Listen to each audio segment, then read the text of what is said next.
You can hear? We are recording, Mr. Mo. Okay, good. I'm ready. And then I can wave to the listeners with my little hand. Hello, everybody. Your strong hand? Check out my strong hand, everybody. They have another scary movie coming out. And the girl that plays Sydney. I forget. Sydney. It's Sydney in the real one in Scream. Okay, she Anna Faris. Anna Faris. She seems a little off as of late. Have you seen her in interviews? Well, no, she always. The funny thing is, she's always off. Like she's always, but now she's like 55 years old, so now she's a little slower. Is she 55? Yeah, she's been around for a long time. Scary Movie 1 came out when I was in 6th grade, 1999. I saw that in theaters, or 2000. So that was fucking 26 years ago. I watched it with my mom, and like I was mortified. When she got, rocketed to the ceiling with all that cum, I was Oh my god, my mom's sitting right next to me. This is so embarrassing. I saw the second one with my parents, and there's also a big cum scene in that one too. And but my parents actually thought that was really funny, especially because it started at the time in 2000. The Exorcist was re-released, and there was a big deal. It was in theaters. Your mother sucks cock in hell. Yeah, and that's a classic movie, and my mom loves horror movies. So my parents knew The Exorcist. They grew up with that fucking movie, and that was like the first thing that they spoof in Scary Movie 2. So like when they're spoofing that, they were already bought in. They were like, "This is like funny as shit." And after that, the entire theater was dying during Scary Movie 1 and 2. Like those movies were fucking funny, dude. But anyways, the World Cup is here. It looks like Jesus' light is shining on you in Brazil. Brazil! Are we predicting a win tonight? I think so. You heard it here first, folks. Or second, because this is recorded. It's going to come out on Tuesday, so the game will have happened. Mm-hmm. But you will have heard it. So we're going to do this. Another. I'll do. I won. What are you doing? Testes in my mouth. Get on the ground, you fucking pledge. Ew. Welcome to the greatest podcast experience of your life. This is the FratChat Podcast. All young men like three things. Food, booze, pussy. Featuring Carlos Garcia and Chris. Yeah, what's up, everybody? Welcome back to another edition of the greatest podcast in the history of podcasts in time. It's the FratChat Podcast. I'm Carlos Garcia with Cristiano Moore. How's it going, Mr. Mo? Oh, I'm good. I'll be honest. I'm in a little bit of a cranky mood because it was leg day at the gym. Oh, dude, I'm going to do leg day today, too. I didn't tell you that. Leg day. It's my first leg day with this fucking personal trainer, and he's going to beat the shit out of me. And my fucking leg is a little sore because I've been doing a lot of walking this week. And I'm not excited. This is going to be, and it's 2:00 too. I never work out usually with him that late. It's going to suck. I like the way my body feels after a good pump, with the exception of leg day, because then I feel uneasy walking downstairs. I feel like Bambi walking for the first time. I just fucking like jiggle around. I look like I'm like Weekend at Bernie's. It's like, what are you doing, dude? Leg day, bro. Don't fuck with me. And like the thing is, like, people don't realize, like, your legs control pretty much. Well, it's gonna sound stupid when you say it like this. But when I say it like this, it controls everything, though. But like, if your hamstrings are sore, for example, your lower back can hurt. So it's all interconnected, and your legs is the thing that releases, like, for example, when you do a good leg pump, it releases more testosterone into your body and muscle building agents from within than when you just do a pump. It's like great for you. It helps the upper body. It helps everything. But with that being said, when your legs are sore, like, everything is weak. Like literally, like, my arms feel like jelly too. Like, I just feel like I'm like dying after like leg day. And going upstairs is like a fucking nightmare. Going down, you almost feel like you're gonna fall, but at least it doesn't hurt. Then when you have to go upstairs, especially like the New York City subway. Oh my gosh! At like the the F or the Q maybe at like 63rd and Lexington, it's like so many stairs. Or sometimes The if I'm on Comedy Club too. yeah, if I am going up an escalator at like what's it downtown when you no, I'm sorry, when like Hudson Yards, like Yep. the expectations that you walk up the escalator. So I like to stand still, just like take my time. And people behind me are like, come on, let's go, let's go, let's go. There's so many stairs. So after leg day, it's like torture. Oh, can I tell you also that this past week, I was like, you know what? I'm gonna get back into yoga. And so I signed up for this yoga class at my gym. And they said, you have to bring your own mat. We don't supply mats. And I was like, I pay so much money to come here and you guys don't have yoga mats. They're like, no, you have to bring your own. Since COVID, I said, okay. So I bought one. I go later that afternoon after work, and I don't know what happened, but like I'm on the mat and my stomach just started like I got the BGs, the bubble guts so bad. No, it's the angles, dude. And then I just started like doing some preliminary stretching, and then the person next to me was like, "Are you okay?" Because they could hear my stomach, and I just like, introduced myself to the instructor, and then I just like rolled up my mat and I like left, and I ran home. And I had explosive diarrhea. I was so embarrassed. And the instructor was like, "Are you okay?" And I said, "Oh, I'm so sorry. I got called into work. I work in the medical field." Oh my God, no! As opposed to on the scene. As opposed to like, I don't trust my sphincter. So yeah. Like, for the sake of the people behind me, I gotta go. Yeah. Oh my God. Can you imagine down facing dog and you just like soil your panties? I can't. Well, technically, if you shit yourself in an Uber, if you just tell people you had a car accident, it's not a lie. You know, same thing. I never thought about that. It's just kind of like if you fart in church, you sit in your own pew. That's right. That's right. That is very right. Oh man, yeah, crazy. Anyways, enough from us. It is time to hear from you guys because it's emails from the listeners, and I'll start us off this week because I got a real wacky one here. This is Sarah from New Jersey. And for a second, I was kind of concerned because I dated a Sarah from New Jersey. However, the Sarah I dated was Sarah without an H because H's are ew. And this one's a Sarah with an H. So it's totally different. Oh, okay. Same Sarah vibe. Totally different. But actually totally different. I have noticed Sarahs with an H are different than Sarahs without an H. Like Sarah with an H, for example, is like Sarah Connor from Terminator. Badass lady out there shooting shotguns.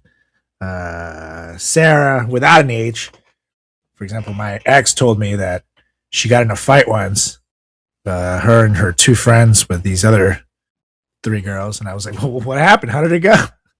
And she's like, oh, they beat us up. What, really? So yeah, they got us good. So it's kind of like she was like in the fetal position, like a May Gemini versus a June Gemini. Very different. Yep, I get totally it. Different. Totally different. You get it. You get where I'm coming from with this. Anyways, she goes, "Dear FratChat guys, I was scrolling on Instagram and I found this story from Now This Impact." She puts a link. So let's do. It's only a minute 11, so I'll just play the whole thing. Note: they're gonna show some people talking. These people are obviously not us, and whatever they say, if it pisses you off, it's them, not us. But okay, let's see what they say. A minute 11. Okay, so it says these conservative women want to give up their right to vote. Okay. As a Christian woman, honestly, I would be okay with giving up my right to vote. Do you think your daughter should have the right to vote? I'd be okay if she didn't, because I also know she's going to marry a biblical man. I would as well give up my vote if they got rid of things like abortion.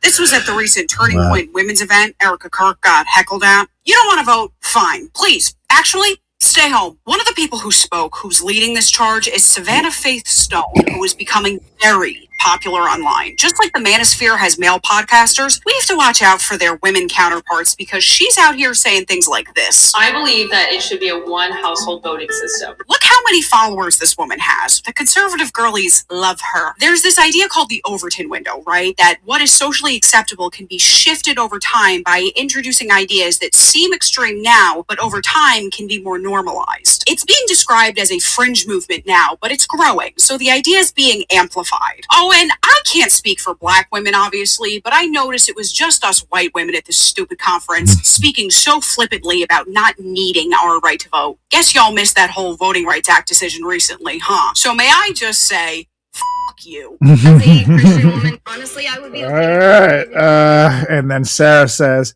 I just had to ask, what the hell? Nice dramatic periods in between. Is this real? Is Turning Point now even weirder with Erica Kirk as a MAGA cult now? Sarah from New Jersey. And yeah, unfortunately, seems to be real. Now this impact doesn't fuck around. They report the facts and the facts only. And yeah, I'm with the lady with the commentary. What the fuck? Why would you want to give up your right to vote? Like, that is like the most. I don't even know what the word I'm looking like. Just stupid. Like, do you like being told what to do? It's like, do you like someone telling you go to sleep, go to your room? You know, like what? Would this be considered like the pick me girl like scenario? Have you heard that before? I haven't heard that, and I've been hearing it a lot.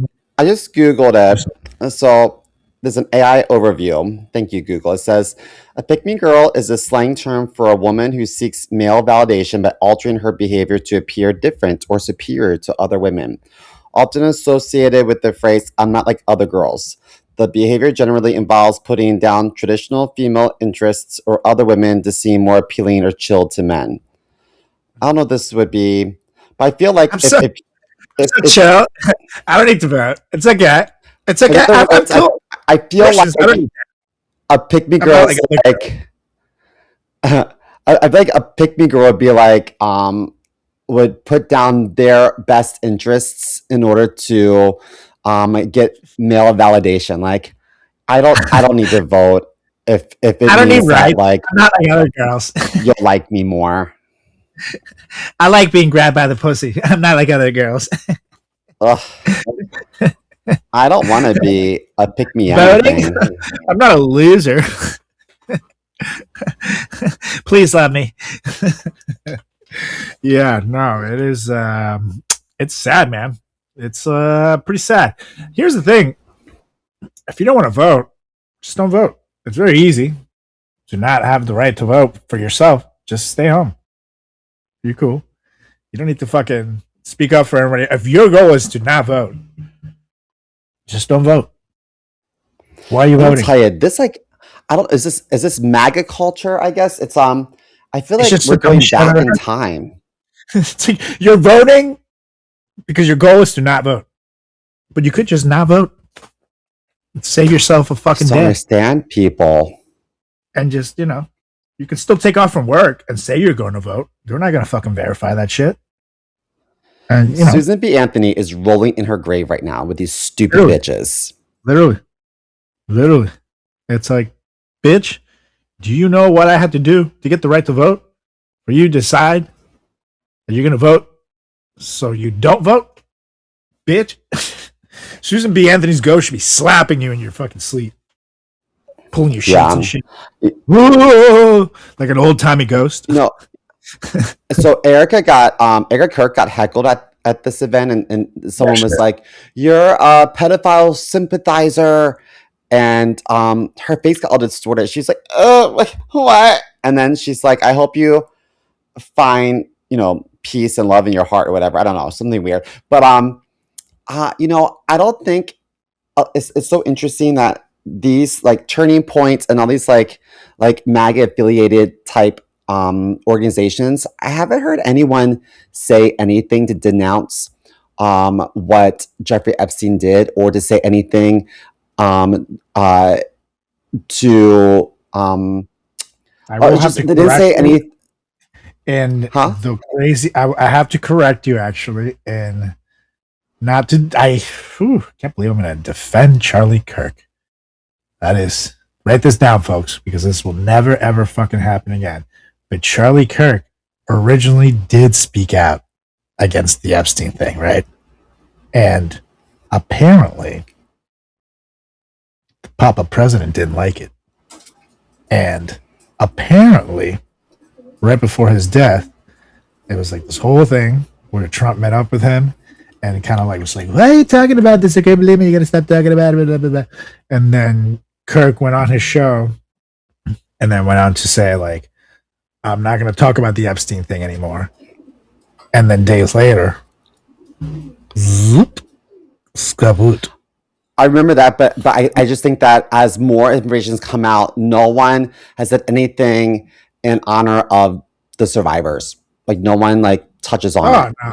Well, yeah, of course. Now that people are involved, and Erica Kirk doesn't give a shit about anything except Erica Kirk. She's out there doing fucking pro wrestling entrances and shit, brother. She's doing Hulk Hogan without even have to raise her voice.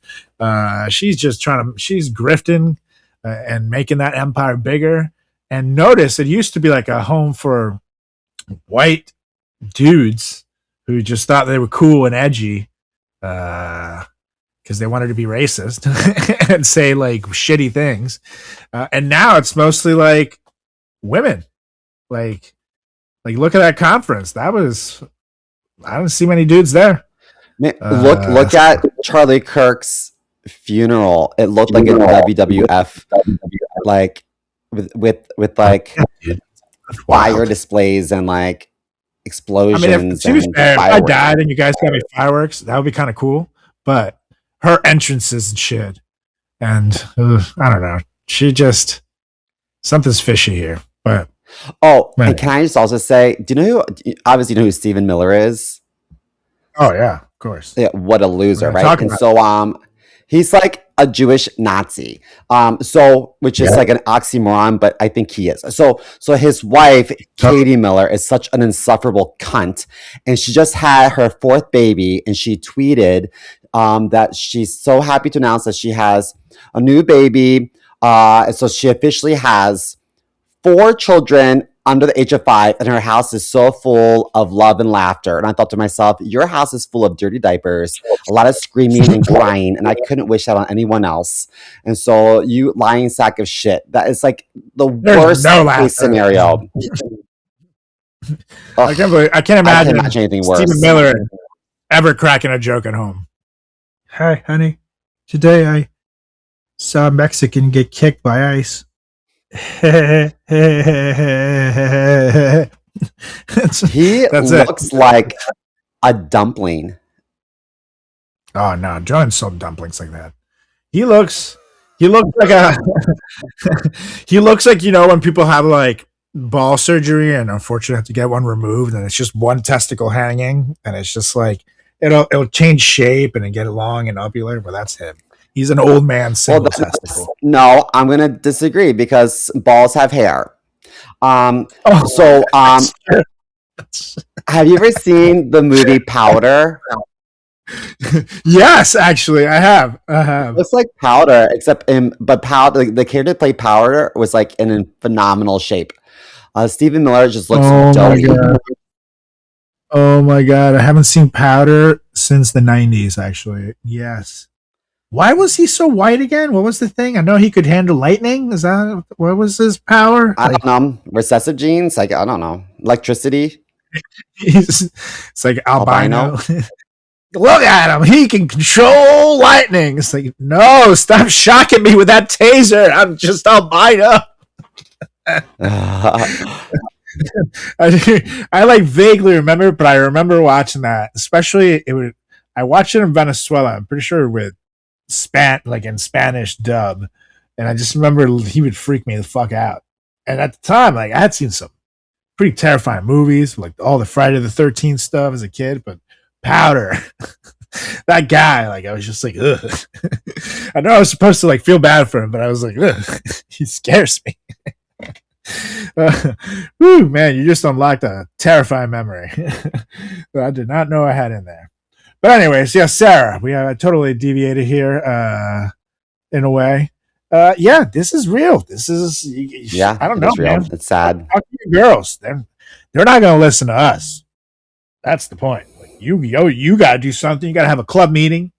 Like sometimes I talk to the boys, right? We all have a general available time, and it takes a while because there's a lot of men in the world. And, it's hard to make a consensus in things. And like we recently banned the Joe Rogan Bros. Nothing wrong with them, but it's like we just felt like they should have their own group. And we call them In the Closet. I'm just kidding. You guys are cool. But yeah, talk to your girls. You got to get them out. It's the cold thing. It's happening. It's growing in a weird way. And I don't like it that it starts going into women because somehow it's scarier when it's a lady cult for some reason for me. I feel like women are more like, I don't know, like cerebral than men, and they're smarter, which is a known fact. They're organized. Yeah, so they can fucking do some scary shit without you even knowing it. So, yeah. And all it takes for a guy to fucking think a girl likes him is she just has to be nice to him for 5 seconds. He's like, oh my God, she must want me. So they can really like fuck with people, the power is in their hands. So especially with dumb dudes, which there's a lot of. Yeah, no, it's terrifying. So Sarah, talk to your girls, but in the meantime, cult free here. We cool. Anyways, Mr. Mo, what you got?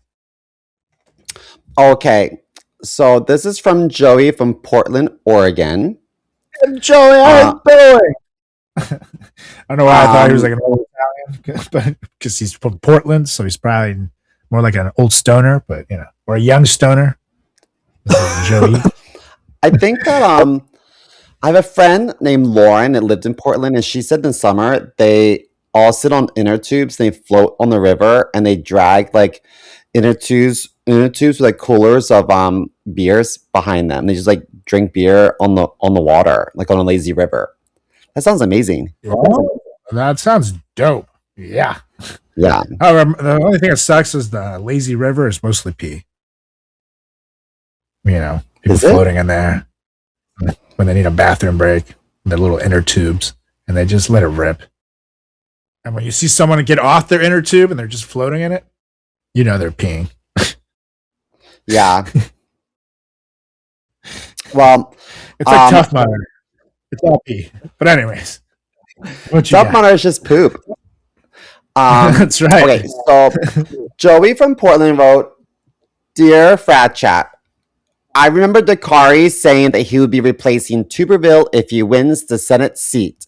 So, listeners, a while back we interviewed this candidate for this was for Alabama Senate, correct?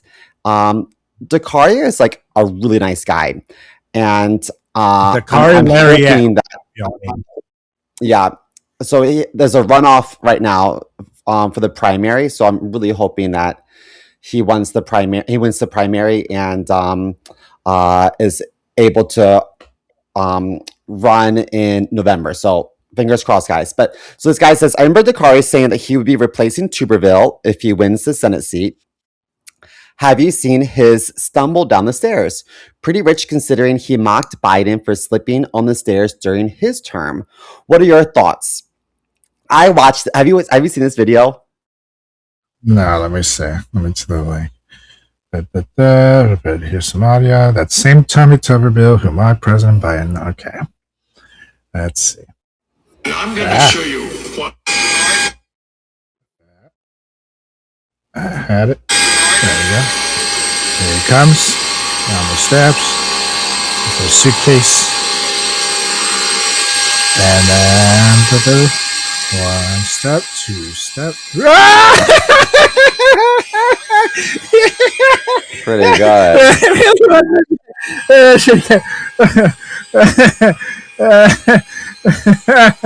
Oh my god. Oh my god. Put it on the screen for the YouTubers. Oh my god. Pretty amazing. That's absolutely wild, dude. I cannot believe it. Reminds me of when Ty fell down the stairs in Clueless. She's like, oh my god, I look so... I look like I'm the girl that fell down the stairs. Yeah, that looked really bad. And that is karma. So when you make fun of people, it attracts bad karma. And this is like a perfect example of like what karma does when you're an asshole. Tuberville just sounds like he looked like Squidward or something, like just sliding downstairs. Like I was like, at least Biden would have like a 1 or 2 step, like he would like recover. This was like a water slide. Yeah, totally. You know, though, oh my god, the just the name Tuberville sounds like what the penguin's name would have been before he became the penguin. Do you know what I mean? Yeah. Tuberville. It just sounds like a big bitch. And he's running for governor. Governor Tuberville. Wow. Boy, can't even stand. Tuberville sounds like a brand of mayonnaise. Crazy. It doesn't sound like a governor. Yeah, it is. It is good karma. I seem to have lost Simo. I don't know where he went. Well, let's hope he realizes it. Because it says he's offline. It says...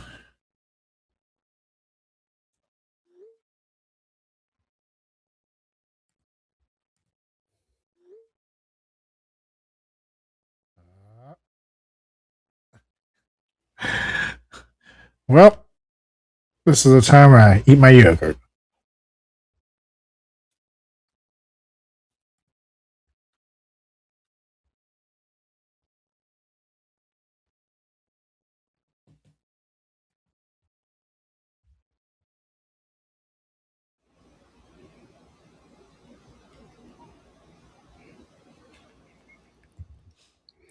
Oh, my hotspot failed me, so I got on my normal internet. Sorry. Wow, that's crazy. It's never failed you before. It's been really shaky today. I'm not sure what the fuck's going on. Maybe all the goddamn foreigners coming here. No, I'm just kidding. I don't know. Yeah. Maybe the World Cup is extra busy with people hotspotting from other places, but the Knicks are playing tonight too, so there's a lot of cell phone activity going on. Did you like how the Knicks their one loss was probably because of Trump? Yeah, literally. And then they had the greatest comeback in sports history happen, or at least NBA history, the other day. That was pretty fucking epic. Well, we won by 1 point. I was on the edge of my seat, crapping my pants. Yeah, however, I love how everyone's a Knicks fan now. It's fucking 6 months ago. No one's goddamn talking about them. I'm watching y'all bandwagons, but still, I'm not gonna bandwagon. I'm not really a basketball guy. I do like betting on it. I think it's a great way to make money. It's one of the easier sports to bet on, I've found. But it's just so many games, dude. It's just so many games in the regular season. But playoff basketball is fun to watch. So I do tune into that from time to time. And this Knicks thing, especially there was a wrestling tie-in to it this year because I don't know if I spoke about it on the air, but this wrestler Danhausen first cursed the Knicks because of Stephen A. Smith, sports commentator, was talking shit to him, and he's a big Knicks guy. So Danhausen cursed him. His whole character is that he curses people, and then awful bad things start happening to him. And the Knicks went on like a 10-game or 12-game losing streak. And then this dude, who's a Knicks fan, wrote to Danhausen on Cameo and offered him money to uncurse the Knicks and curse their opponents going into the series before the Spurs. I think it was Cleveland. Yeah, it was Cleveland. And then Cleveland did awful, and the Knicks had this awesome comeback and ended up beating them. And then since Danhausen uncursed the Knicks, now they've been like unstoppable. So it's been like national news, and now they've been inviting Dan House into the games and stuff, and he's been like sitting there courtside and stuff. He's like, his demand was human money and to be sitting courtside next to, the way he speaks is kind of funny, but it's like, I want to sit in between the Timothy Chalamet and his girlfriends, Kylie Jenner's. And they legit did it. They put him in between the two. So I love the wrestling tie-in. Good for the Knicks. But anyways, going back to Joey here. This guy deserves this shit. Fuck him. Sorry, Tuberville. I don't know what to tell you. You laughed at an old man for falling down the stairs, and you ate some shit, and it was absolutely hilarious. So, have fun. I concur. Enjoy the summer. See you next fall.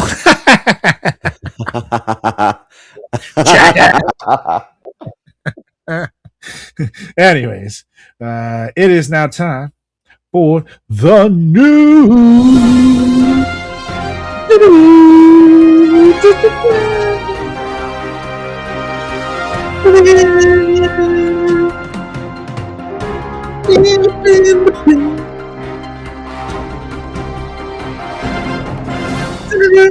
Hello.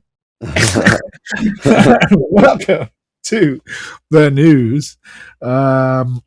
So we got an explosive one for you. Not like SEMO before yoga. This might even be worse. So a former Social Security Administration executive has filed a whistleblower complaint alleging that officials within the Trump administration and the Department of Government Efficiency, aka DOGE, discussed a plan to classify up to 2.7 million living people as diseased in the Social Security system. And honestly, I don't know how this is not getting more coverage at the moment. But according to the complaint, the goal was to place those individuals into the Social Security Death Master file, effectively cutting them off from jobs, bank accounts, credit cards, benefits, housing, and other essential services. The whistleblower, Jeremiah Schofield, says that he refused to participate after agency lawyers warned the plan could violate federal law. The Social Security Administration has stated that the larger 2.7 million person plan was never carried out. Well, yeah, so don't hate us because we actually didn't do it. But according to the whistleblower, which check this shit out, officials discussed two possible outcomes. People would either become so financially crippled that they would self-deport, or they would be forced to visit a Social Security office to prove that they were still alive. And the complaint alleges that those individuals could then be referred to Department of Homeland Security, where they could be detained for deportation proceedings. And so, like, imagine I would show up, I'm a citizen, but at the time that I'm declared dead, I don't have a fucking legal status anymore. I'm not a person anymore until they change that. So I go to fucking the Social Security admin to clarify my status, and they fucking nab me before I have my appointment, and they fucking send me to one of the camps, and they say, oh, you're not a citizen, buddy. It shows here that you're dead, so clearly you're faking this shit. And here we go. Never seen again. So perhaps most controversially, Schofield claims that a sample review of the proposed list found that many of the people targeted were not undocumented immigrants at all, but U.S. citizens and lawful permanent residents, so literally people like me. Critics have called the alleged plan a dangerous abuse of government databases, while administration officials deny that that the 2.7 million person proposal was ever implemented. Well, yes, stupid. The fact that you didn't implement it isn't the fucking bad part. It's the fact that you thought it up to begin with. Like, horrible. Thank so God scary. someone fucking put it out there. Literally, man. Literally. And it's terrifying that's where we're at. And I mean, aside from the World Cup being absurd, like it's literally $98 to take the train from Penn Station to MetLife right now for the World Cup. They're fucking grifting like a motherfucker. So I wouldn't go regardless, but like the way that they're treating people and foreigners and people trying to come into the country has been disgusting so far. So just horrible. wait for the complaint to be published as the World Cup goes on. But some of the stuff I've seen is terrible.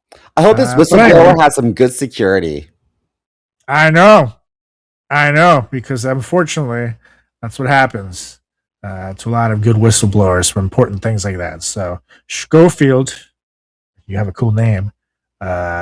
Make sure you got some people around you can trust, because, yeah, fuck that. Anyways, it is time once again. While Simo blows an imaginary ghost over there. Oh, sorry, I was yawning. I'm so tired.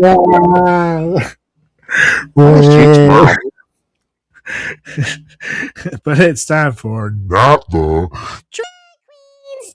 And we have a wild one. Staying on with the government situation. But this one deserves the one and only. Boom! Yeah. So 4 years, Republicans have spent countless hours warning America about secret cabals, elite cover-ups, and powerful people protecting Jeffrey Epstein's associates. They promised transparency. They promised accountability. They promised that once they got into power, they'd finally expose the truth. They got into power. What the fuck are you talking about? But according to a bombshell New York Times report based on the upcoming book Regime Change, what happened next wasn't a drag queen conspiracy, an immigrant cover-up, or a secret LGBTQ agenda. It was allegedly a bunch of Trump's own officials holding situation room meetings, trying to figure out how to contain the political fallout from the Epstein files. This is the same room where President Obama watched Osama bin Laden's operation take place. You know, the situation room is where the shit goes down, and these guys are using it to hold their little pedo meeting. But anyways, the reporting describes Vice President J.D. Vance leading discussions with senior administration officials about how to handle growing outrage from the MAGA base after promises of explosive Epstein revelations failed to materialize. Officials reportedly debated messaging strategies, damage control, and ways to calm supporters who believed they were finally going to get answers. Meanwhile, former conservative firebrand and FBI official Dan Bongino, or Bongino, I always forgot how to pronounce his Bongino. name. Yeah, Bongino. He reportedly completely lost his mind over the situation. According to multiple reports, Bongino exploded at then Attorney General Pam Bondi, blaming her for repeatedly hyping the existence of explosive Epstein materials and then failing to deliver. One reported quote had Bongino saying Bondi fucked this whole thing up because the administration now looked like it was hiding something. The irony, of course, is that Bongino spent years demanding transparency about Epstein before finding himself in the administration accused of doing the exact opposite. The reporting also describes how White House officials were scrambling behind closed doors while publicly insisting everything was under control. Meetings were reportedly held in the Situation Room with aides worried about leaks, public backlash, and how to keep the story from spiraling further. Now, to be clear, allegations of a cover-up are still allegations. The White House has pushed back strongly on the reporting and denies wrongdoing, but the political optics are fucking brutal. The same movement that spent years saying release the file suddenly found itself accused of managing, controlling, and suppressing the very story it promised to expose. So, for this week's edition of Not the Drag Queens, let's review the suspects. Was it a drag queen, Mr. Mo? No, I don't believe so. Was it Bongino likes to wear dresses that we don't know about. That's true. And contour and wigs and things like that. Was it a gay teacher by any chance? No, unless the Trump officials suck a lot of dick. Maybe they did crash grinder. Was it an immigrant caravan by any chance, Mr. Mo? No, unless you're involving Elon Musk, who is an immigrant and was here illegally for quite some time. Ooh, touche. Well, and according to the reporting, it was Trump's own admin, Trump's own FBI leadership, Trump's own Justice Department, and Trump's own VP sitting in meetings trying to figure out how to survive the Epstein fallout, which suggested even ideas as Ghislaine Maxwell being interviewed to clear President Trump. And I don't know if you guys remember, that's kind of exactly what happened. It's just slightly different. She wasn't interviewed on national TV, but she did try to. They did try to use her and put her in a minimum security prison and gave her access to a puppy, which is something that we reported about for claiming that President Trump had nothing to do with anything and that she never saw him do anything inappropriate. So once again, the call wasn't coming from a library story hour. The call was coming from inside the house, the White House. Correct. Not the drag Horrible. people. Fucking awful. Fucking awful. I just can't. Every time we think it can't get worse, it gets worse. And they still haven't released the rest of the files. They've gotten even they've been holding these meetings in Congress, making people testify about this shit. And they got the current attorney general to basically on the record admit that, yep, they have broken the law by not releasing the remaining files. So we'll see what happens. But we need to vote these midterms because, when the power swinges, more accountability can be had, people. So part of me is like, who do we impeach first? They're all horrible. Like RFK Jr., waste of life. Like measles is back. Thank you, RFK Jr. Donald Trump, horrible. JD Vance is such a political prostitute. Like well, everyone's I don't think I'm getting impeached at all. But when you shift the power, you could make him a lame duck president. The problem right now is that he does all these things, and the Republican-controlled Senate and Congress refuse to act because they wanted to let Daddy do whatever. So, that's why they didn't use the War Powers Act on him. About the war in Iran, they're just letting him do whatever the fuck they want. Now it's starting to shift the other way, but it's because people are fucking fed up. But if you have an actual Senate and an actual Congress that's willing to stop them, because the Supreme Court is also not going to do it, then you actually have checks and balances enacted. Because right now, again, for some reason, the Republican-controlled Senate and Congress refuses to do it. They're not doing their jobs. Their job is checks and balances to make sure what the president is doing is legal and is good for the people and not just for himself. And they refuse to do anything. So you need the checks and balances back. And the few that we've had have been huge to keeping things from going the other way. Like, for example, Trump had to remove his name from the Kennedy Center. That came down this week. He was such a baby about it. Yeah, fuck him. Hilarious. And little bitch. And now it's not going to get closed for 2 years for stupid renovations. Great. See, that was like someone stepping in and using checks and balances. So he can try to sign as much as he wants as an executive order, but at the end of the day, those don't last and those get struck down. And if you have checks and balances back in place, you can make him a lame duck president, which means that he will not be able to do shit. And then 2 years will go by very quietly if you just have him hands off the wheel. So I think anyone that helped enable this Trump administration to do bad things, they should all be held accountable. I'm talking every representative, every senator, anyone that was voted in favor of this nonsense, they should all be jailed. Bury them under the jail. Under the jail. Then poop on where they buried them. So you can plant a tree. And they poop on the tree every day. It's wild to me that Republicans of all... Well, can I say something? Isn't the Republican... That's why we do this. Isn't the Republican Party the party of family values? I mean, yeah, supposedly. But, supposedly. And, okay, so Elon Musk is a big member of the MAGA movement. Fair to say? Yeah. He has a lot of children and he doesn't do anything with them. He just spreads his seed. He just I don't understand. He's probably the worst father in the history of fathers. He has so many kids and he's an absent father for all of them. And people look up to him. I think there's this notion that if you have money, then you're smart. Maybe you're strategic, but just because you have money doesn't make you a model citizen. And now he's officially even more the richest man alive. Yeah. And a lot of it with his financing his next SpaceX bullshit is using people's 401ks. which were leveraged by the government, which is disgusting. So it just gets worse every fucking day, dude. This admin sucks. So again, midterms coming up. People, get out there and vote. Please. Get out there and vote.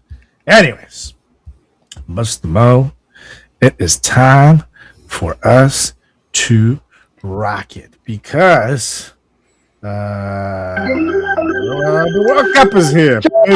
George. Lady Gaga. Oh man, I'm surprised that, or maybe honestly, she could have done it, and I just totally missed it. But I'm surprised that they didn't have her like be the one to open like the big World Cup performance. You know what I mean? Like I feel like that would have been fucking huge. Yeah.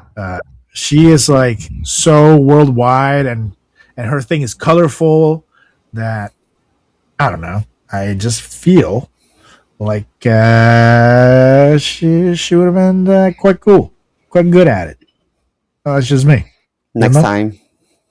Yeah, next time. Anyways, it is time to get to it because this year, World Cup is back. Finally here.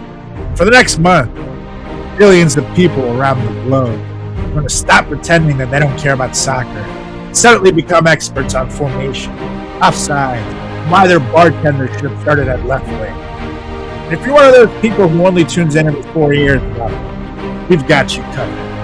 But the World Cup isn't just about countries competing for the biggest trophy in sports. It's also where legends are made. It's where unknown players become household names, where superstars cement their legacy, and where a single goal can turn someone into a national hero forever.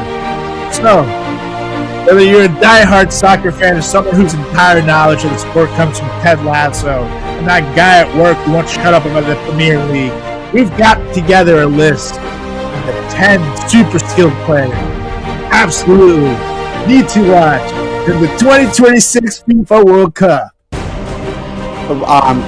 Sorry. Wait. Pause the music for a second. I think there's a miscommunication because the producer said the top 10 hottest players to watch, and being Pride Month, top 10 players to watch, like the hottest. The instructions, they're great. Like they're good at sport. No, Steve, are you serious? Because I was looking at your list, I was like, this doesn't make sense. Like it's Pride Month. Oh my god. No, it's like if you're gonna bet money, these players are hot right now. You're gonna fucking Carlos, look at the email. Hottest. So my list is the hot. I looked at your list and I was like, it doesn't make sense. So I have 10 of the hottest. I thought that you got it wrong. How would I get it wrong? I fucking. Oh my god. Okay. So this is what we're gonna do. We're professionals here. We're gonna read both of our lists, and this will be the hottest and hottest. But I still think I'm right. It's June. It's my month, and just to be clear, everything that I say is right because it's my month. That's fair. Touche. So we do have one crossover on both lists. Oh yeah. I'm gonna take a guess that's who, but let's find out as we get to the list. So I'm gonna start this with the wrong list. Okay, you can start with the wrong list, and then I'll follow up with the right list. So you go first, and I'll go next. Got it. Okay, you got it. Me with the correct list here. So I'm gonna start with number 10. The top 10 player to watch because he's great, not because of his looks. God damn it. And it's Cristiano Ronaldo, the legend. And sure, the numbers say he's a little past his prime, but the eyes say he's fucking great, god damn it. Father Time is standing on the sideline, stretching his hamstrings, waiting to sub in, and yet somehow Cristiano Ronaldo refuses to go away. At 41 years old, Ronaldo's playing a record 6 World Cup and remains one of the most recognizable athletes on earth. Every touch, every free kick, every penalty, and every shirtless celebration attempt will have millions watching. Especially Simo. The question isn't whether he's the same player he once was. The question is whether one of the greatest goal scorers in history has one last magical run left in him, damn it. So he's one to watch. So Portugal may be loaded with younger stars, but Ronaldo remains the emotional center of the team. So if Portugal makes a deep run, every moment will feel like a potential final chapter in one of the greatest careers that sports has ever seen. Cristiano fucking Ronaldo. Okay, so I have a question. As someone who doesn't follow soccer, Cristiano Ronaldo, I thought he plays for Saudi Arabia now. Yes, so there's club teams, and there's national teams. So it's two different teams, and he was basically he was bought out. So on his club team, it's for basically each country has like leagues within the country. Like the Premier League is for British people, and that's where like Manchester United and stuff, but it's not part of the national team. And from those club teams, the national team picks people to like pick the best players of the country to represent the national team. But there's a bunch more clubs than there are national teams. I would be so mad if in my profession I was traded internationally without my say to a country that I didn't want to live in. But to be fair, they did a lot of red tape moving, so Cristiano Ronaldo can pretty much do whatever the fuck he wants. And they paid him so much money that he was already rich as shit anyways. But just with this contract, like his generations will be set for life, you know? So speaking of Ronaldo, I'll talk about him later, but ESPN named Ronaldo the world's most famous athlete in 2016, 2017, 2018, and 2019. Wow. And just this past April, Sportico ranked Ronaldo as the third highest paid athlete in history, right behind Michael Jordan and Tiger Woods, with an income estimated at $2.52 billion. Hey. He was also named the world's best player 5 times by FIFA. There you go. He's the man. So I wouldn't be sad if he won a World Cup. So this is definitely going to be his last World Cup, people. Last time it was. He's not going to play at 45. Right. Especially like good enough to be in the World Cup. Like maybe he'll do club stuff. I don't foresee him still be going at 45. There's no need for him to. But you'll definitely never see him in a World Cup again. So definitely make sure you keep an eye on Cristiano. And let's see what Mr. Mo has to go in his. Okay, on my correct list. So, and by the way, happy Pride listeners. Okay, so this first one, I don't know if I probably pronounce his name. He's from South Korea. His name is Son Heung-min. I think it's Hung. Heung-min. Hung.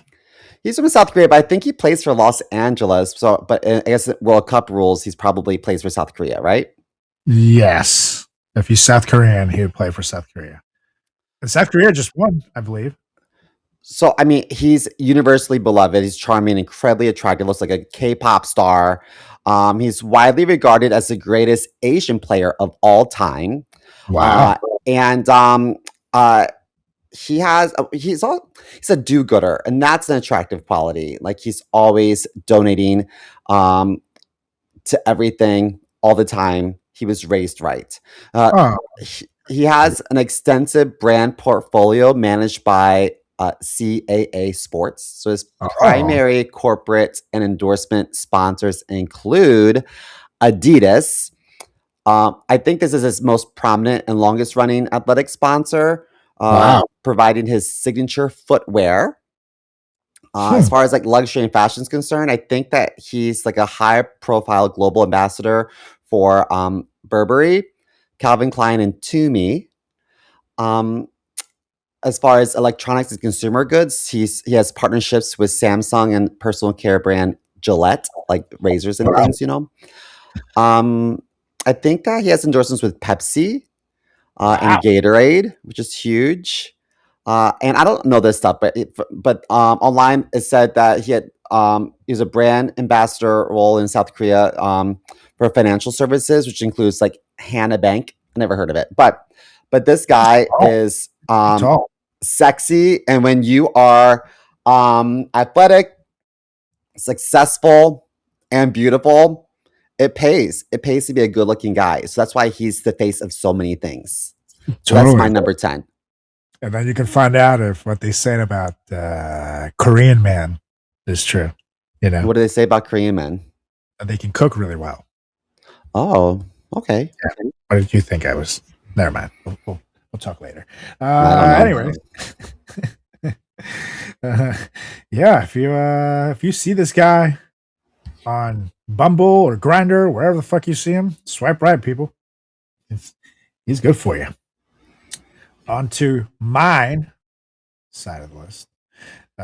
We got Lionel Messi, Argentina, player to watch, because the GOAT already got his World Cup last time in 2022, but everything now is a bonus to cement him. He's even more the greatest.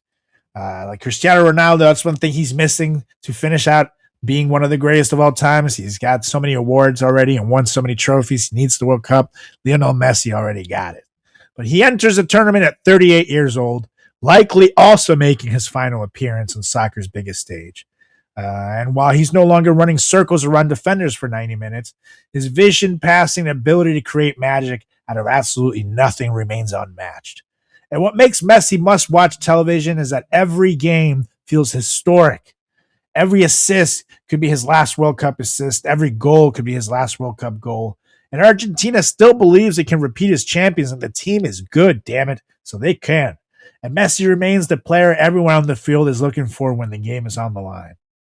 Watching him is like watching Michael Jordan's Last Dance, except he's still super capable of embarrassing defenders. This is not a documentary, people. This is real time. How old is he? You say he's 38? 38, he's my age. It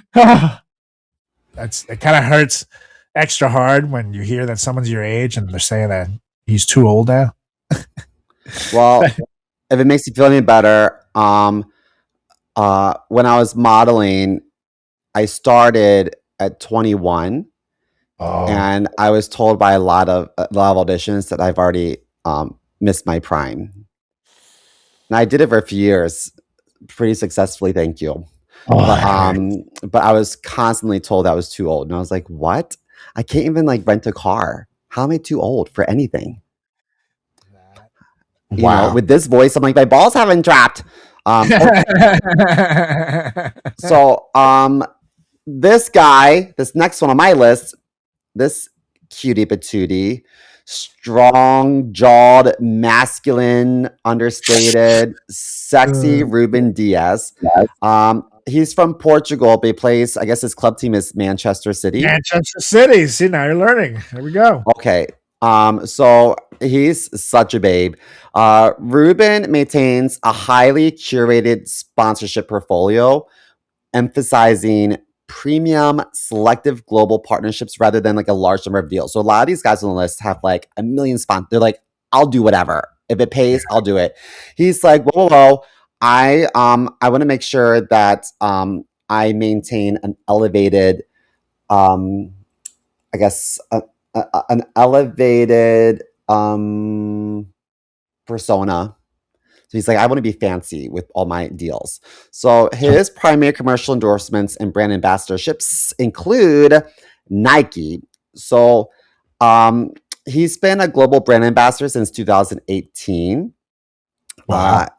He has frequently been featured in major worldwide campaigns, including the brand's sustainable Move to Zero underwear lines. This was a very sexy campaign. There's an international investment services firm that I don't know. It's called Axie. Have you heard of it? No. Actually, no. It's an investment. Well, it made him a lot of money, and so he has endorsed as a brand ambassador and an ongoing partnership with other like fellow Manchester City teammates. I looked up his underwear ad, and I have to say, he's fucking ripped. Yeah. I mean, every soccer player is. That's one thing. These bodies are going to be fucking like these are world-class athletes, you know, but holy shit, dude. There's an Italian luxury sportswear brand I've never heard of. It's called CP Company. Have you heard of it? CP Company? No, I have not. So he represents their apparel and collaborates on community fundraising initiatives, which is nice. There's of course, there's the fine print. Read the last one that you put down. Then OKX. It's a global. So he's a global brand ambassador for the cryptocurrency exchange platform. So he's a crypto bro. Of course he is. God, fuck him. You know what? Donald Trump has made so much money as a president in cryptocurrency. Maybe we should jump on the bandwagon. Yeah, he made $4 billion on his crypto coin. His whole family has. Everybody else lost $4 billion on his crypto schemes. Yeah. So if you're his family, you're gonna do great. But everybody else is they're beat. Sucks to suck, idiots, or the morons that order his stupid phone that turns out was supposed to be made in America, but they're now made in China with American ideals in mind. You fucking suckers. And it's painted gold. A little Chinese phone painted gold. Suckers. But yes, Ruben Diaz, very handsome guy. Almost made me gay until I saw the crypto bro thing. Now I see how we can switch like that. I didn't know it was like that. I thought you were born this way, but apparently you can just choose whenever I want. Yeah, pretty much. Who knew? Who knew? Anyways, on to the next one. And actually, I can't. I have to see his age real quick. Oh no, he's still very young. Okay, I'm gonna keep it now to the British. I'm gonna go with a good old boy Hurricane in it. I'm a doubt. 1, 2, 3. You like some crumpets and tea? Come on, mate. Well, how about nice ale? But anyways, Harry Kane is somehow still underrated despite being one of the best strikers on the planet for nearly a decade. And he's only 32 years old, so he still has some time in him. He doesn't have flashy dribbling. He doesn't like Yamal. He doesn't have the speed of Mbappe or the superhero physique of Haaland. But what he does have is an unbelievable ability to score goals from just about anywhere. Kane can finish with either foot, which some people pay extra for that. Crazy shit. But anyways, dominate in the air and punish defenders for even the smallest mistakes. England enters every major tournament carrying the hopes of an entire nation that has spent decades asking, is this finally our year? And if the answer is yes, Harry Kane will almost certainly be at the center of it. He still remains England's captain, his leader, and the all-time leading goal scorer. So don't be surprised if he's competing for the golden boot deep into the knockout rounds, unless England chokes, which for some reason, sorry, Brit friends, they tend to do at the World Cup these last few. But if anybody can pull him out, it's a good boy. Harry Kane, great player.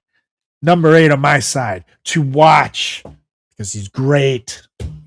I think Harry Kane sounds like a 007 character. Kind of does. Like Citizen Kane, you know? Oh, that's what I'm thinking of, I think. Okay.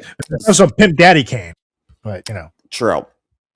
Okay, next up, this one's a little controversial, but I think he's hot. And you know, I just want you to know that for the past few days, I've been interrogating all my gay friends. Like, okay, I want to know. Obviously, I have an idea who I think's the hottest, but who do you think has the most like gay sex appeal? Because this is a gay topic. Because the producers did ask for the hottest list during Pride Month, so I thought, you know, okay, so this guy's to watch. God damn it, the hottest, the best. They're on fire. I am gonna die on this. Oh God! Okay, so I'll attend your funeral. Damn it! As long as there's fireworks like Charlie Kirk, it's fine. Okay, so this guy's name is Antoine Griezmann. I don't think I'm saying his name right, but he's French, but he plays for Madrid club team, I guess. Right? Am I getting that right? Okay. So you got this. I think he's so charming. He's playful. And he's surprisingly very popular amongst gay fans. He's had a long time sponsorship with Puma and is a brand ambassador for Head and Shoulders shampoo and also another ambassador for Gillette, like the razors and things. And he's been featured in several football-themed television commercials, as I'm sure most of these guys have been. He had a major deal with, remember the trading cards called Yu-Gi-Oh? Oh, hell yeah. So he had a major deal with them, but then there was some like controversies regarding racism. So I think what happened was one of his teammates made a racially charged comment about a Chinese person. I think that it was like a custodial staff member, and then he laughed. He's on camera laughing about it, and so then people are like, "Okay, well, in your position, like you have to shut that shit down." And then when you laugh and you're encouraging it, and like it's not a good look. So he had. I remember him issuing like a public apology on Twitter, and he got in a lot of trouble, and so he lost this brand deal with Yu-Gi-Oh because I think Yu-Gi-Oh is Chinese. I think. Yep. So yes, they are. I mean, woo! And I have to say, racism aside, which he definitely should have shut that shit down. He also should have not cut his flowy hair. Look at that picture. Oh, I know. So much better. So beautiful. Facial hair and the long hair, and then the top there. He looks like he could definitely be a serial killer. He went from vibes. Yeah, he went from "I'm gonna take your girl" to "I'm gonna take your girl and kill her." he went from like sexy pirate to Dexter. Yeah, literally. Not cool. So grow it back, dude. But yeah, he's I can see why there would be some sex appeal behind this guy. And he plays for Madrid, so maybe he's pretty good. It's good enough where maybe one day he'll make my top 10 on the players to watch. Because we'll be on fire. It'll be so worth it. Well, maybe we should have an episode dedicated to top 10 players to watch as like valued players instead of yes, we're players. having it right now as we speak. Thank you. Debatable. Next. Number 7. We got Florian Wirtz from Germany. And if casual fans don't know Florian Wirtz yet, they will by the end of this tournament. The German playmaker combines elite vision, creativity, dribbling, and finishing in a way that makes him one of the most complete young attackers in the world. Hit the button. Oh, yeah. Oh, yeah, Simo. Germany has been looking for a player capable of carrying the attack during big moments, and Wirtz may finally be that guy. And he's the type of player who can disappear for 20 minutes and then suddenly split an entire defense with one pass. So Germany's hopes of returning to the top of the world of football largely depend on how far Wirtz can take them. So Germany team to watch, Florian Wirtz, player to watch. He's on fire right now. You might say he's hot. So what you got next? Okay. Next I have it's huh? I'm not gonna let this go. Ever.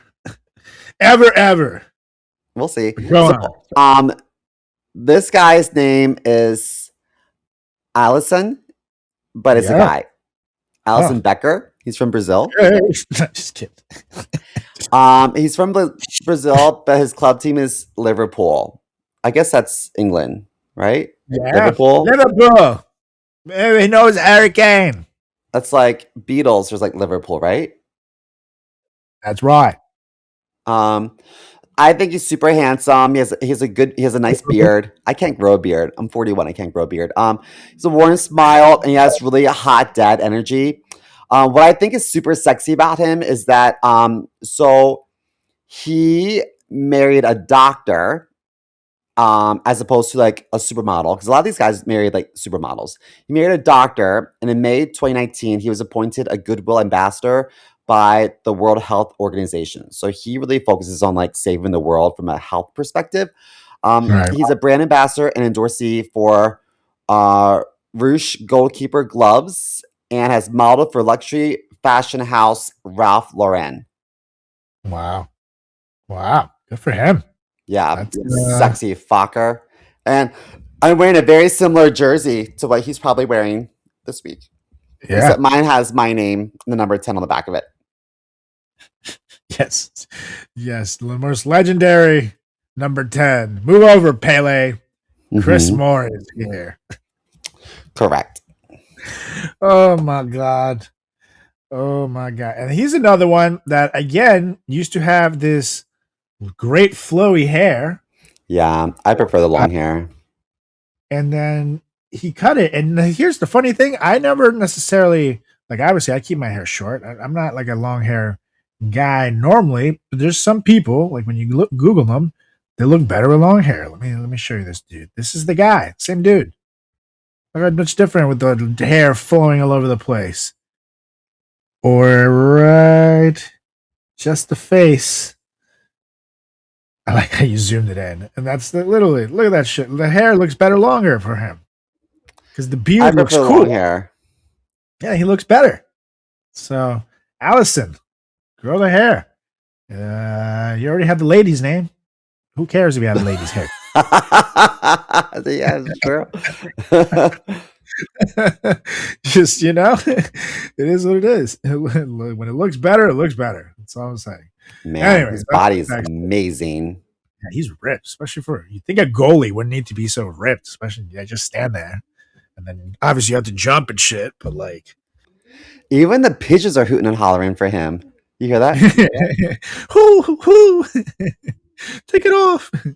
Anyways, on to the next one. We're going to keep it in Germany here because I said that's a must-see team. So they're going to have some must-watch players, including Jamal Musiala. And Musiala is soccer's equivalent of a human highlight reel. His dribbling is so smooth that defenders often look like they're skating on ice while he's running on grass.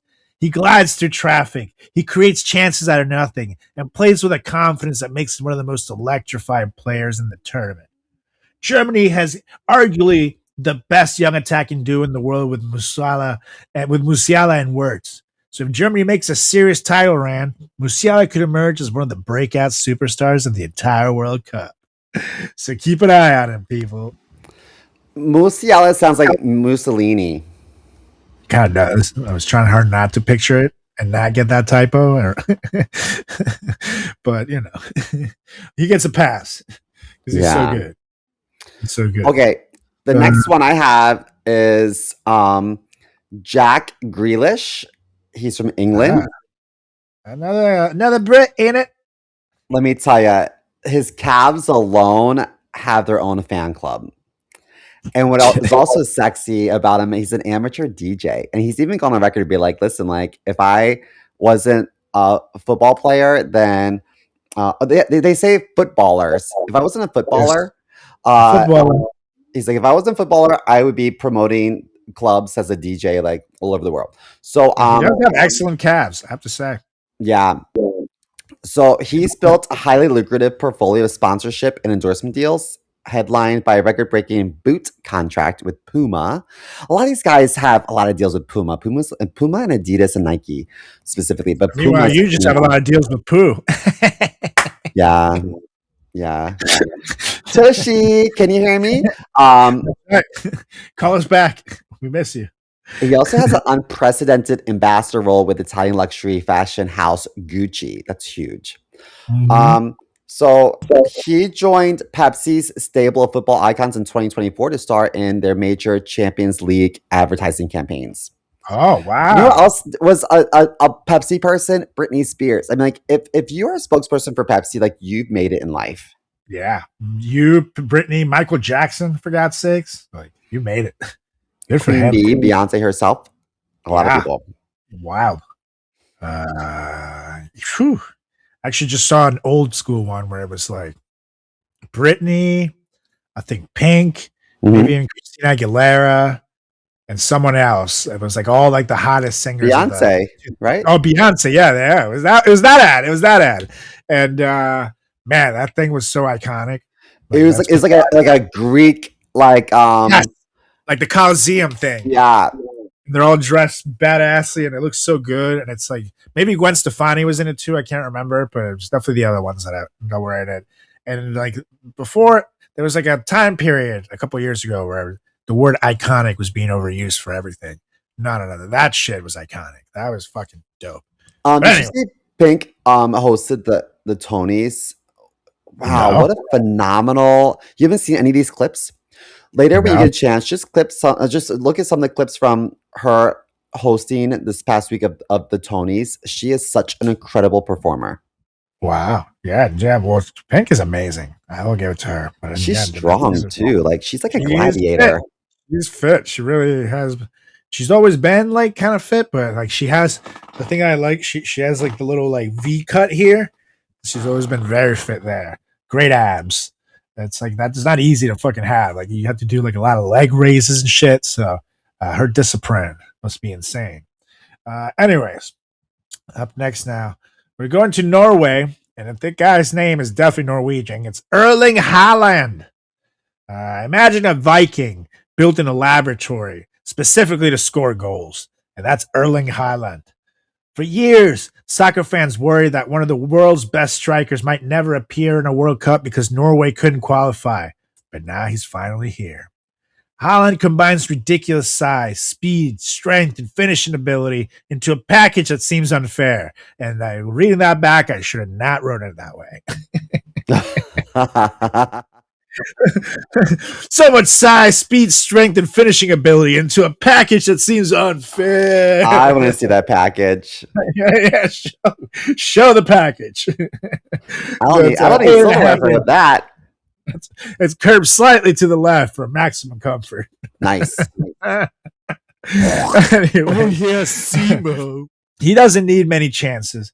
Give him half of an opportunity, and the ball is usually ending up in the net. So if Norway surprises people this summer, Haaland will almost certainly be the reason. So keep an eye on the human highlight reel. Haaland. Oh, yeah. Anyways, what you got next?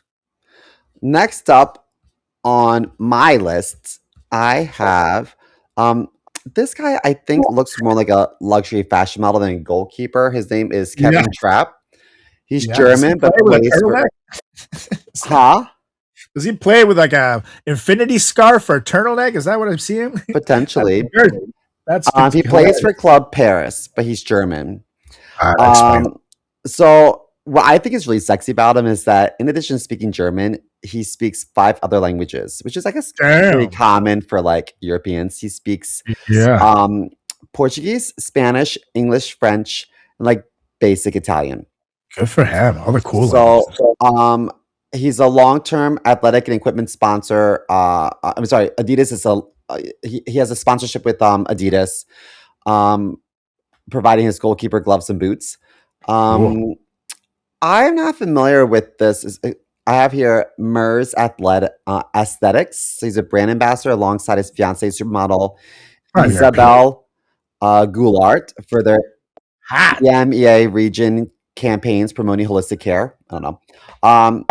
So he's a co-creator and face of his own lifestyle and fashion clothing line, which regularly releases seasonal menswear collection. It's called Trap by About You.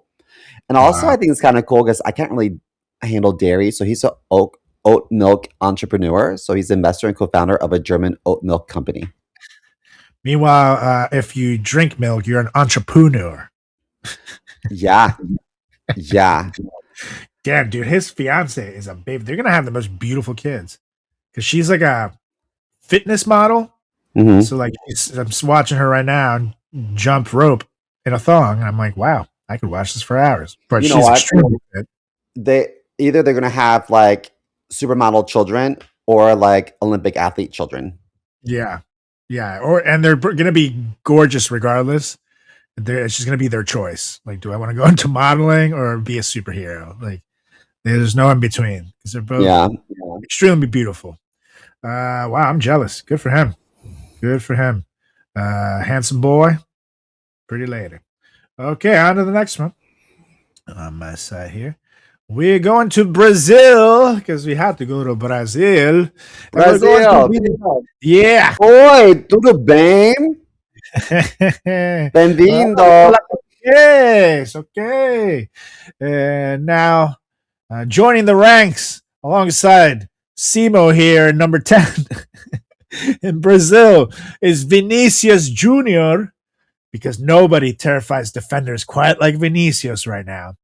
Brazil has produced flashy wingers for generations, and Vinicius feels like the latest evolution of that tradition. He's lightning fast, he's fearless in one-on-one situations, and capable of turning a boring game into chaos with a single run. For years, Brazil has searched for its next true superstar after Neymar, and this tournament feels like Vinicius' opportunity to fully claim that title. So if Brazil wins the World Cup, there's a very good chance he'll be the face of the tournament. So keep an eye on Vinicius Jr., people, because he's one to watch. Well, I have another face I prefer. His name is Rodrigo De Paul. He's Argentinian and he plays for Inter Miami. So I guess he's on the Miami club team. Good for him. He's got he's Guy Fieri hair there, but he can actually pull it off, unlike Guy Fieri. True. Not a lot of guys can still pull off like the Eminem bleach blonde hair in the 2026, but he looks cool. Hi, my name is what? My name is who? It's like a Slim Shady. So he's got tattoos, he's got swagger, he's got messy, handsome energy. He could have a number if he wants it. His Rodrigo's current sponsorships and brand endorsements include major global campaigns with Visa, Adidas, and Stella Artois, the beer, you know. He also, I've never seen it, but he also apparently launched his own energy drink line. It's called Shh Energy. Have you heard that before? I don't think they sell it in America because I love energy drinks. Like if I have energy, I'm not going to be shushed. You know, I'm going to be like, yeah, don't shush me. Yeah. That's just me. But yeah, he's super sexy.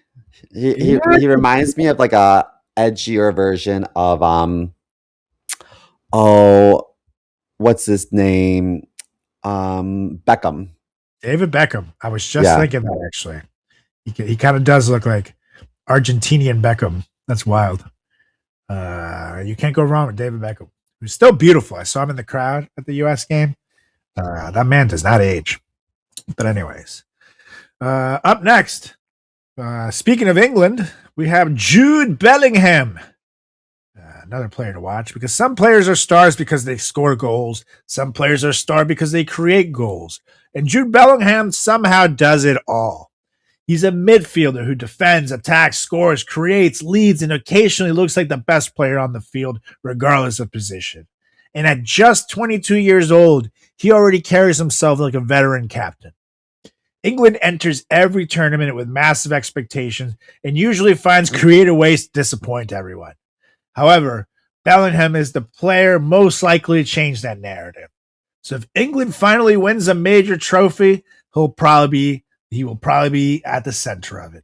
So keep an eye on Jude Bellingham. Hey, Jude. Don't score a goal. Take a sad song and make it better. Remember, Simo comes with a shart. Clean his butt to make it better. Boom. That's a new. That's you should record that. Yeah, that's a classic right there. That sounds like a bop. Okay, so I have so wait, who that was oh my god, Jude Bellingham. That's too. He's next on my list too. That is so funny. Oh my god. Okay, so my notes are a little bit different than yours. So so yes, English plays for Real Madrid. I wrote down that he's young, charismatic, stylish. He's extremely photogenic. He 2 years ago he signed a multi-year deal with sports drink Lucozade. Have you heard that before? No, I never heard that. That's probably that's definitely European. So that essentially he became the face of this brand's multi-million-pound TV campaign. Yeah. There you go. And then also 2 years ago, he appeared in Kim Kardashian's shapewear and clothing brand Skims campaign. The photo shoot featured him modeling men's underwear, and he looks great. Like, you know, Kim Kardashian, I'm not like a huge fan of hers, but like if she wants to like elevate someone, she has the power to do so. And so like that's a huge testament that she picked him. She could pick anyone, you know. Then like a month later, it was revealed that he was the cover star for the video game EA Sports FC 25. Wow. On the same month, Adidas launched Bellingham's first ever signature collection, featuring a jersey, a tracksuit, ringer tee, and shorts, all adorned with the JB monogram logo. And then a month after that, Louis Vuitton named him as a front of the house, announcing their partnership. I mean, like, this kid hit the jackpot. This all from like 2 years ago on. So he's like on cloud 9. Yeah. Like that's cool. And he's 22 years old. Yeah, he's a baby. He's literally just getting started in life and shit. Like he still has a good, like if he remains injury free, like maybe 15, 16 years left in soccer, maybe more. Yeah. I mean, look, so fuck, man. Wow. Okay. Good for him. On to the next one. We're going to move it to España. And we got Lamine Yamal. I remember the first time you watched Messi, immediately thought, oh, that guy's different. Well, that's how people talk about Lamine Yamal.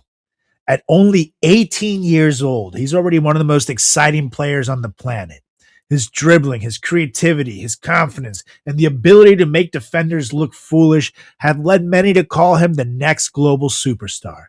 And Yamal isn't just a future star anymore. He's a current star. Every time he touches the ball, something entertaining happens. Spain has a legitimate chance to win the tournament, and Yamal may be the player who announces himself as the next face of world soccer. So keep an eye on him, people. He's one to watch. A better one to watch that we've actually already discussed, but he's number, I guess, 2 on the correct Pride edition list. We already mentioned Cristiano Ronaldo from Portugal, plays for Saudi Arabia. Yeah. So the body, the confidence, the grooming, the superstar aura are hard to ignore. We already talked about his money and being most famous athlete by ESPN a few years in a row. He has, I guess, his most significant commercial relationship is a lifetime deal with Nike. So I think it's like a $1 billion lifetime deal. That's how it's they say online, but it looks like they pay him like over $20 million annually. So every year he gets $20 million from Nike. He's a longtime nutritional partner with Herbalife. That's funny. So he's also a crypto creep. No, Cristiano, not you too. So he represents the cryptocurrency and Web3 platform for a company called Binance. Okay, I know about it. There's a I don't know this brand either. He endorses and utilizes the fitness tracking brand called Whoop. Yeah, I've heard of Whoop. I haven't. Good for him. Let's see. Electronic Arts, EA Sports, former and current cover star and face for titles like EA Sports FC. I will say, this is what he looks like at 41 still. Oh yeah, like what the fuck? What the fuck? He also, we promote pictures of him a lot in my company because he's a big fan of the brand I work for. Oh, cool. And so his pictures all over all of our shops. We have 42 shops worldwide, and his pictures in every single one of them. So like, he's not like a spokesperson for our brand, but like once he posts a picture like on social media wearing our product, then we have every right to like print it out and put it on the wall if we want to, or wall of fame. So bathroom stall, whoever. Yeah. Lift up the toilet seat. There he is. I've got a urinal cake with his face on it. I aim for the mouth. So I have to say though, there have been a few. Let's talk controversy. There have been a few people accusing him of sexual assault, especially there's a big case I think in Vegas a while back, and people claim that these women were trying to extort him. They were like, we'll go away for like $50 million. So he has had quite his fair share of like legal battles throughout the years. It seems to be like mostly like American women that accuse him of stuff. Yeah, I will say more money, more problems. That does seem to happen because I've heard, like for example, he's really good with charities and helping kids and shit, and he's good to his mother, which is pretty good. He seems to be a pretty alright guy, but I hadn't heard these allegations. I have to look him up. I mean, it does happen to athletes a lot, though, that even if they didn't do anything, women will say they did, and sometimes they ruin people's lives. There's a guy who was going to the NFL, and this lady said that he raped her, and they sent his ass to jail for like 18 years before they could exonerate him. So it was really fucking bad. Of course, he came out of jail penniless and didn't go to the NFL because he lost his prime. But anyways, I hope it's not true about Cristiano though. He's, but we'll see. I got Wikipedia pulled up for a brief moment, and there was like tax evasion claims, but there was a 2005 rape allegation brought forward by two women, and then they withdrew their allegation. Every time there was not enough evidence for a prosecution. Then there was Las Vegas in 2017, but there was an allegation that he had raped someone in 2009. Wow. And so, there's been some things. And also, I think that politically, he was a fan of Donald Trump, and then he wanted to meet him and work on like some political agenda for world peace. I thought maybe he's stupid. I don't know. Anyway, he's a babe. Dumb or not, it's definitely a babe. Yeah. Donald Trump's caused so many wars as of late. Like, I don't think he's in any position to talk about world peace. But anyway, what do you have next? My number one most player to watch for, because he's so goddamn good. Watching. Anyway, we're taking you to France. The Français. Bonjour, mon amour. Voulez-vous coucher avec moi ce soir? Oui, oui. So, if you're introducing someone to soccer, you got to start with this man right now. The number one most player to watch for, Kylian Mbappe. Because nobody combines speed, skill, finishing, and superstar charisma better than the French captain. He already owns a World Cup title. He already owns a World Cup final hat trick and enough highlight clips to fill an entire Netflix series. Now that he's entering the tournament right in the middle of his prime, that's fucking terrifying for everybody else. Mbappe is the favorite to win the Golden Boot, and many consider him the best player in the world right now. Every game France plays instantly becomes must-watch TV because of this man. So if you're watching the World Cup and you don't keep an eye on him, you're doing yourself a disservice. So at number one most player to watch on the correct list, Kylian Mbappe. Take that to the bank. Okay, my number one for the real correct lists featured Pride Month with the instructions from our producers that said the hottest players to watch. It's not my terminology. That was the terminology that we were presented with. I have a sexy Frenchman named Olivier Giroud. Olivier Giroud. Probably. Giroud. He's from France. Okay. So this guy is the undisputed king of many gay fan rankings. So I actually think Cristiano's more attractive. That's more my type. But this guy, that French accent, which I can see people going for when he starts talking like this. Oh, hello there, mademoiselle. You look very pretty today. And then like, oh my gosh. Yeah, he's rugged, masculine, super handsome face, great beard, model looks. Like he's great. So his longest endorsement deal is Puma, which is, I guess, whatever. Puma likes all these soccer players. In 2014, he became the face of Hugo Boss's Boss bottled men's fragrance. Hugo Boss was, I think, a Nazi sympathizer. So, yeah, what can you do? Yeah. They try to rebrand themselves, but this is kind of hard. I mean, it's an honor if anyone is like, hey, like, we be the face of my brand, like, you're beautiful. That's nice. But anyway, so in an interview with GQ, he actually cited David Beckham as an inspiration for the way he looks, saying that Beckham's style is iconic. So he follows fashion trends and takes good care of himself. There's a French supermarket activewear line called LIDL, like Little and then Crivet. I don't know. Promoting accessible health and well-being. So he's just a national ambassador for this company. I'm not familiar with it, but it's a big deal there, I guess. And then he signed on to be an ambassador for this deodorant and antiperspirant brand. I called Rexona. Let's see. He represents the Chinese EV brand. It's called Leap Motor and TCL. He's a global ambassador in electronics brand TCL and soccer-related marketing. I don't know a lot of this stuff. And then as far as fitness and grooming is concerned, he endorses brands like BuyTrade X, which is a fintech innovation, and a Beardalizer, some grooming products. So he has quite a few endorsement deals because he's such a sexy beast.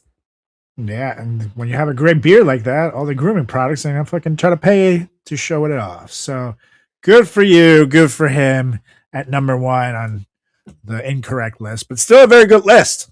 So at the end of the day, I wouldn't sit on his face only because I wouldn't want to disrespect it. That's right.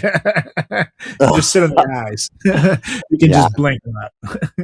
But anyway, that has been our list, ladies and gentlemen, boys and girls, frat chatters of all ages, of the players to watch, the hottest players to watch, the top 10 of them. And you got 2 lists for the price of 1. So you tell us, who do you think have the right list here? Help us settle this debate. FratChatPodcast@gmail.com. Shoot an email right now. Let us know.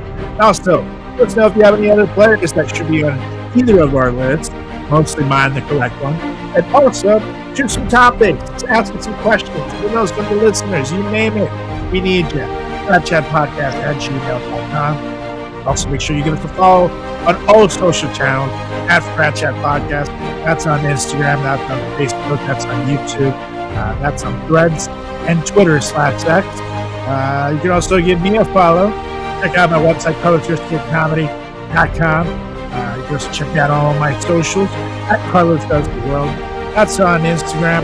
That's on Facebook. That's on Threads. That's on YouTube, TikTok. Carlos Does World on Twitter/X. You can also check out my buddy Stimo here at Chris.Moore.comedy on Instagram and TikTok, and Stimo Comedy on Twitter/X. Oh, yes. So thanks for listening, and don't forget to hit subscribe, leave a 5-star rating, write a review on Apple Podcasts, Spotify, Amazon Music, YouTube, or wherever you're listening to this podcast right now. Do it. Tell a friend. Help some brothers out. We need you. We love you. We gotta have you. So, Mr. Mo, meantime, it's time for us to roll. So why don't you please get us out of here? I motion to adjourn this meeting to go watch some football. That's right, Brazil. They better win. And all right, you guys will be back next week with another epic edition of the greatest podcast in the history of podcasts. That time, it's the Frat Chat Podcast. I'll see ya. Bye.